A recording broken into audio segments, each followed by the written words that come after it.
Good morning. Welcome back, everyone. We are doing a follow-up video on the world's favorite crypto altcoin, XRP, Ripple. A lot of people were asking for this video in the last 2-3 days, and ironically, I'm looking at the monthly right now, and it actually did exactly what we said in the last video. We said when the monthly closes, the next month will open, and we can go and test back into this last monthly top. We did exactly that and sold off. As of right now, I don't have anything to say other than this is going to go sideways. Due to the fact that this wick that got created and the monthly open that went and tested completely back to the breakdown level and rejected, what we can expect for this month is sideways until this level is lost over here around $2.12. Once that level is lost, then we can start looking for the bottom of this wick, which is around $1.77. And once that is lost, we can start talking about lower levels like $1.20 and whatnot. But for that, we have fibs. We know that we're going to go level by level because after this level over here, you can see that there's another level right around here at 143 before 122.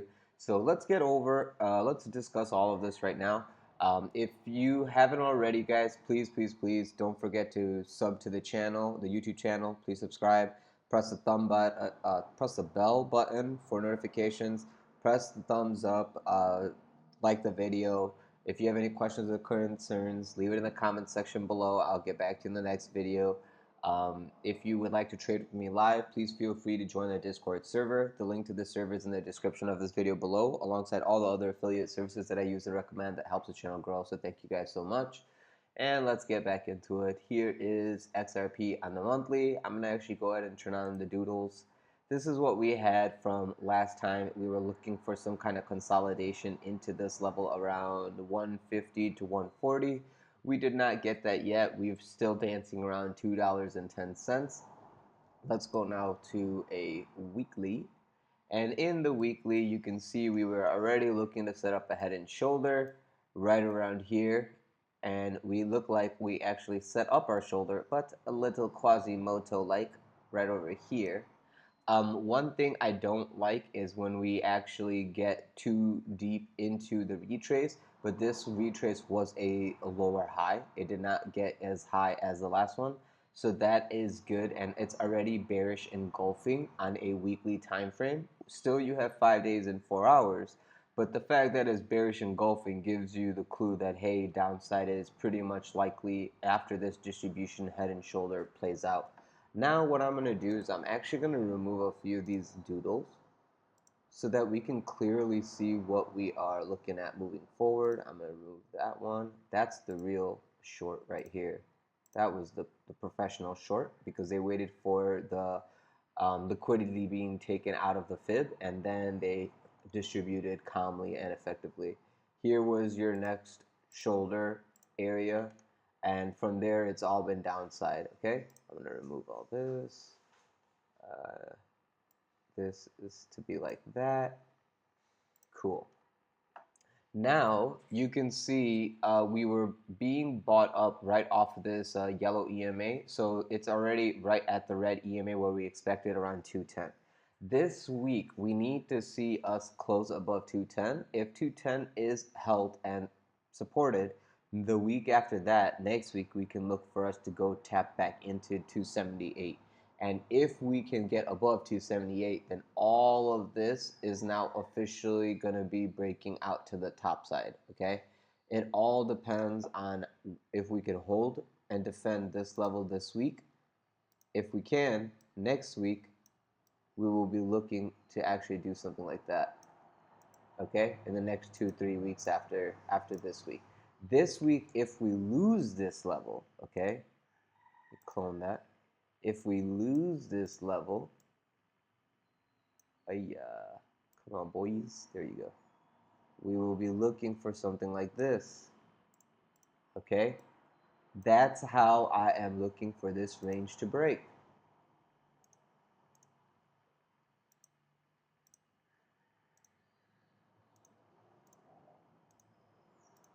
That's That's your risk to the downside. That's your risk to the upside. Cool, color coded. So why is this? Because this is a measured move of the head and shoulder. Because I'm sure there's people trying to buy this dip, and that liquidity is going to get built up, and then the liquidity is going to probably get taken with a move like this to come down, take all that liquidity. And the reason why I even say that this area is because this area has a lot of liquidity right here. Now, it doesn't need to hit, okay? It doesn't need to go do this, but the smart thing would be the market maker to go like,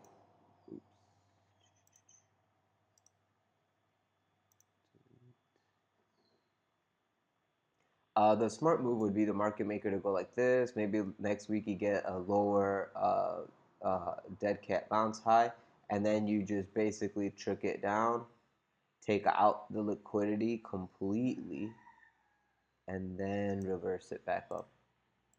This would be the ideal situation, price action. Now, is that going to play out? I don't know. But that's when this rounding bottom starts occurring, and that's when we get accumulated back up. Now, I'm not saying we're going to go all the way into the low 83 cents, but that the risk is there. That's what I'm going to say. The risk is there for it to happen. And if it happens, that is actually a good buying opportunity. One of the last big buying opportunities you will probably get will be right here. And it's one that I actually have a stamp of approval for, because if you get to this level and you are at your computer and you are quick enough to buy this, this could be the last buy before you get that parabolic upside push in a big descending flag kind of thing, and then you get that breakout like that.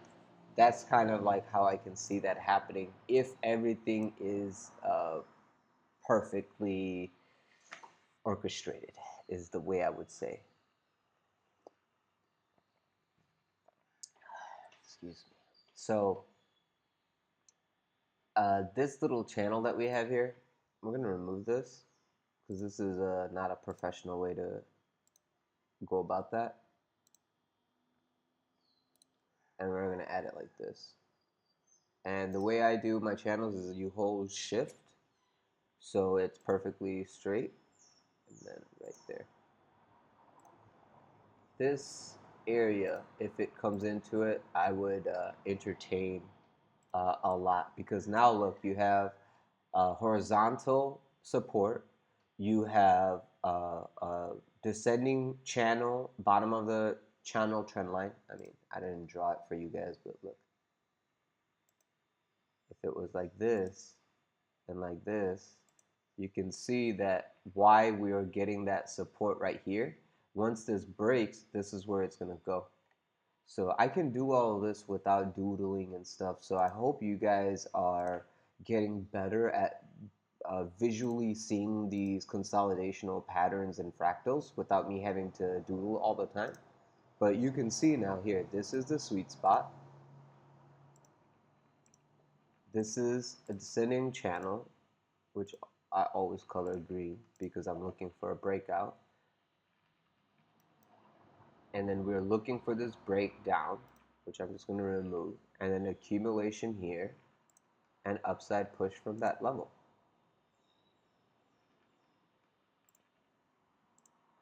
Too much stuff on the chart, too much stuff on the chart. Cool. I'm going to remove this.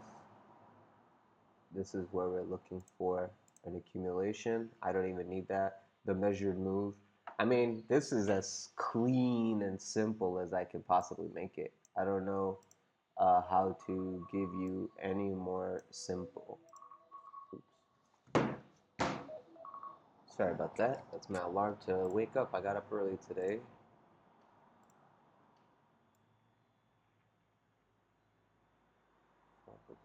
There you go. Okay. So this is how I look for it to play out on a weekly. Okay. Now you can also see the buyers are slowing down, but you don't have large sell volume. So the sellers here have yet to actually market and distribute. So if sellers are not going to step up and we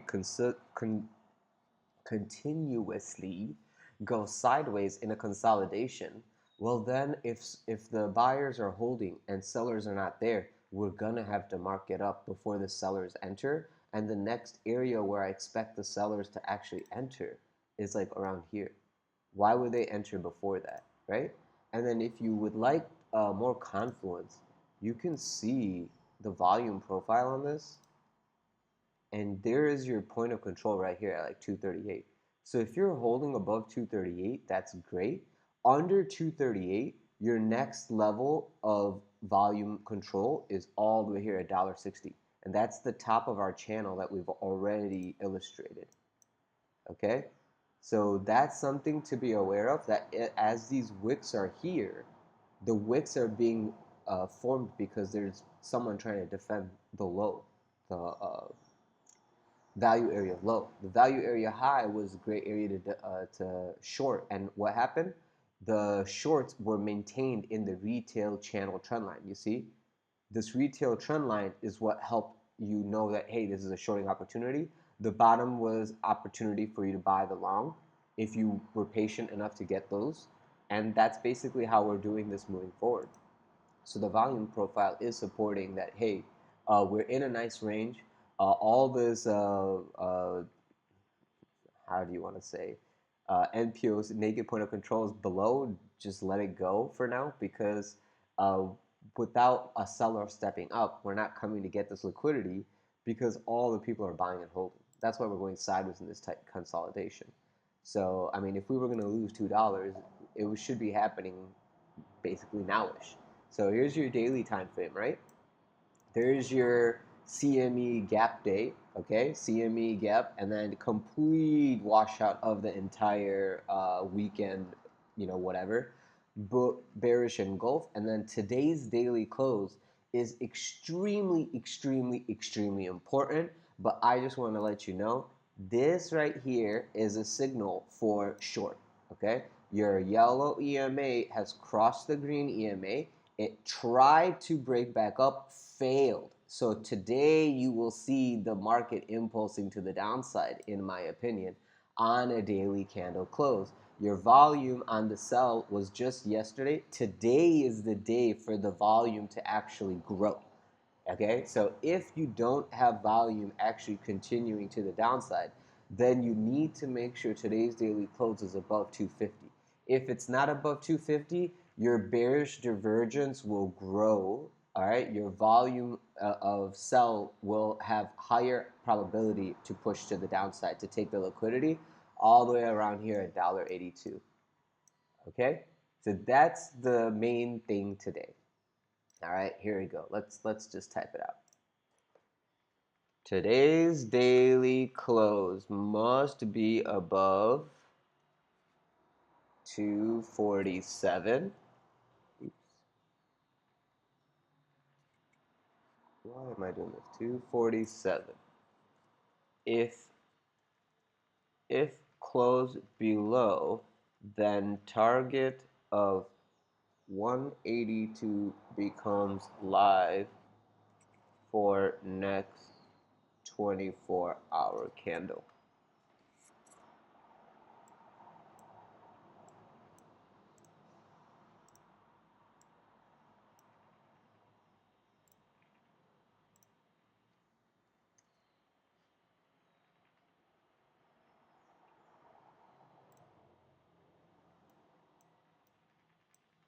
And geez. Okay, that's basically it. That means your range for the trade today is literally this level right here is your stop loss to this level right here, which is your take profit. There is no real other trade outside of this today, outside of this range.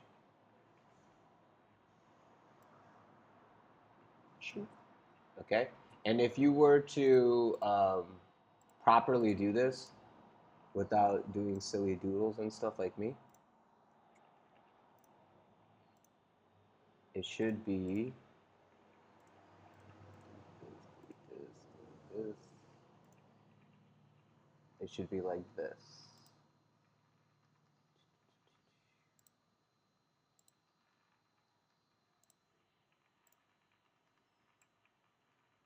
Your stop loss should be right there. Your TP should be right there. This should be a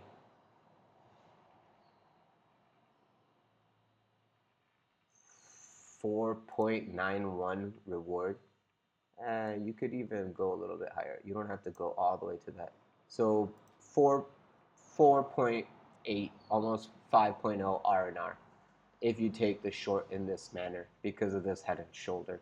Your first TP would be here. Your second TP is all the way down here. I don't know if it's going to go all the way to $1, but that's basically what I'd be looking for. But yeah, you can also use this as your next TP. Okay, so first TP, you can take some profit here at the fib, you can take some profit here at the EMA, and then you can take some profit in the middle of the channel here or the bottom of the descending channel. So that's three areas you can take profit. 1, 2, and 3. And that's when you can take your long. You can get your long in this reversal here. That's how I would be looking to play this, guys, and I hope this helps you guys moving forward. Today's daily, I gave you the range that if you are short, you better have a stop loss a little bit above 250. I have marked mine over here at 263. Yes, 263. So if you have a stop loss of 263, let the short run. If the 263 area gets breached, that's fine. Just take your stop and then wait for the next day. More than likely, your stop is not going to get hit because the EMAs are telling you on a daily that we're looking for downside. If we go to a 4-hour time frame, here you go. Here's a 4-hour time frame. You can see volume was increasing, okay? As we were going to the downside, which is here, there is no bullish divergence on this. No, not yet. Now you have a little bit of buyers stepping up underneath the EMA. Unless you get a 4-hour open and close above 240, this is going to open the next 4-hour candle and look for probably downside. Here's your stop loss. Once again, above your stop loss is at 260, but right here is where you need to manage it, 251. I don't think you're going to even get up to 255. If so, between 255 and 265 is where you need to keep your stop loss. Other than that, this looks like it's going to go over, in my opinion. Okay? Once you lose the middle of this channel, right here, okay, that's when you get the deeper dive into the next few targets. So I don't know if you understand like what I'm trying to get at, but it's 7:04 a.m. 8, 9. So the next 4-hour close, which is in 51 minutes. Okay, so not that one. The next 4-hour close. So after this 4-hour close, the next 4-hour close will probably float on up into this level. Then after New York opens, after New York gets everyone able to participate, that's when you can possibly see the rollover start pushing down. So keep in mind, you have to manage this trade for the next 8 to 12 hours. And into daily close, you want to see the push down to the downside. You already are starting to have bearish divergence. First of all, here's the key. Okay, here's the key. You didn't have bearish divergence when you were going to the downside, right? Now you have bearish divergence on volume. Look, volume of buyers is slowing down as you're going to the resistance. So that's bearish divergence, meaning one big seller can fill, okay, they're short as the buyers are stepping up. Once the buyer volume stops, that same guy who was filling can switch into market ordering because he was passive with filling, and now he can become aggressively, what do you call it? Yeah, aggressive, passive, aggressive, I guess, yeah, aggressive with his market ordering, and then he will actually force the market down so he could take profit. Keep in mind, this guy's got all the money, right? So he can pay to make the market move in the direction he wants and then close his trade out as long as it's profitable for him. You understand? He can only use his money to move the market at proper times, meaning he needs to wait for those divergences to build up. When he sees the liquidity on the opposite side, then he can act with his money. Okay? That's how these market makers impulse into their targets and then quick reversal, right? Like, why did we go all the way down here and quickly reverse? Well, because the EMA was breached, and this EMA is a long-term EMA. All the algos probably reacted to this because humans are not there at the chart to be able to buy, right? But all the algos automatically clicked in to buy as soon as this level was breached because they're programmed off of data, right? They have no emotion, they have no logic, they're just literally going off data. And that's why, like, me and you won't be able to react to this in the quick, however fast this thing happened. You know, I mean, if you go down to the time frame, how quickly was that wick established?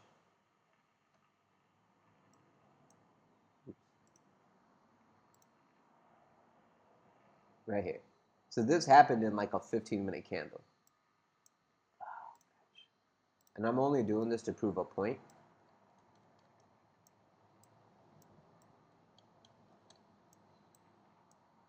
Okay, here is that entire move.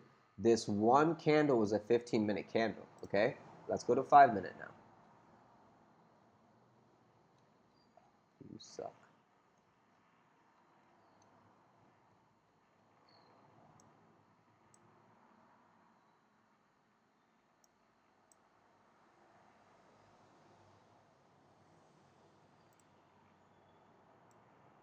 Oh wow, can't even see it. How stupid is that?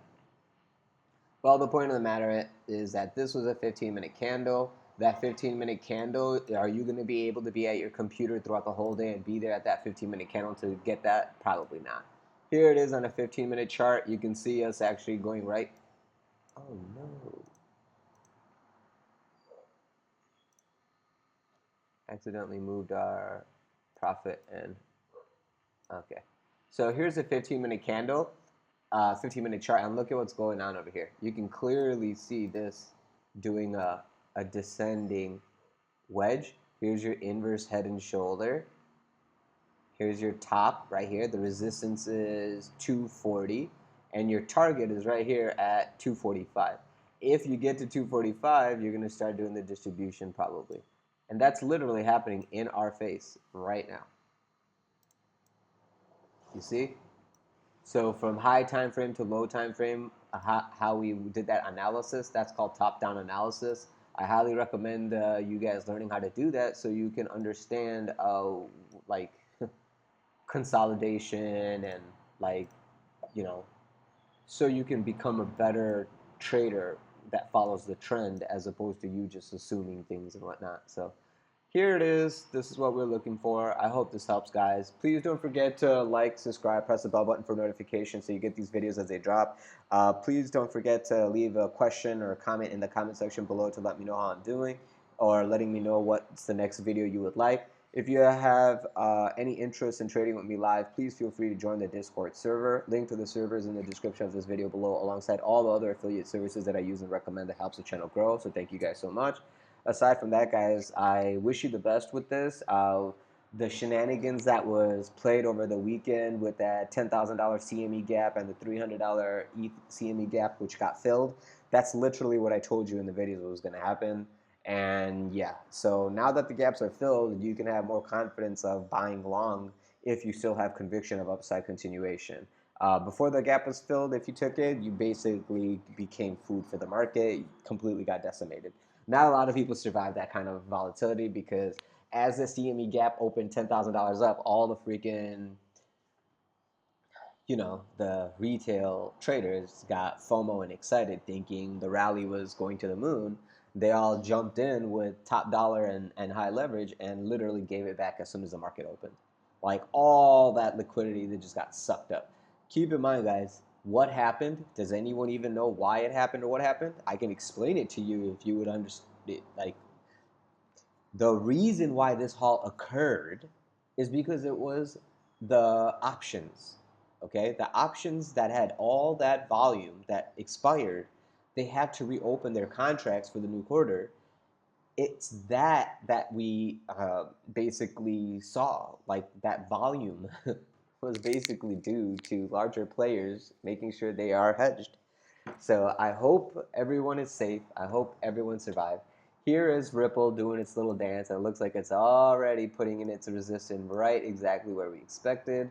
But I still want to wait for New York Open to see if it can grab that liquidity all the way to 245 and then roll over.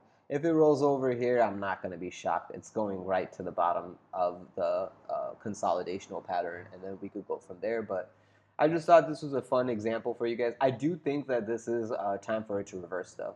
At least to like our resistance, maybe to over here, 257-ish. Because of the fact that this is done one drive, two drive. Yeah, maybe you can get one more drive, but it probably was shallow and it'll go sideways and then probably up. So just be aware. We got to be careful on this one. And yeah, I hope to see you guys in the next one. Talk to you soon. Bye-bye.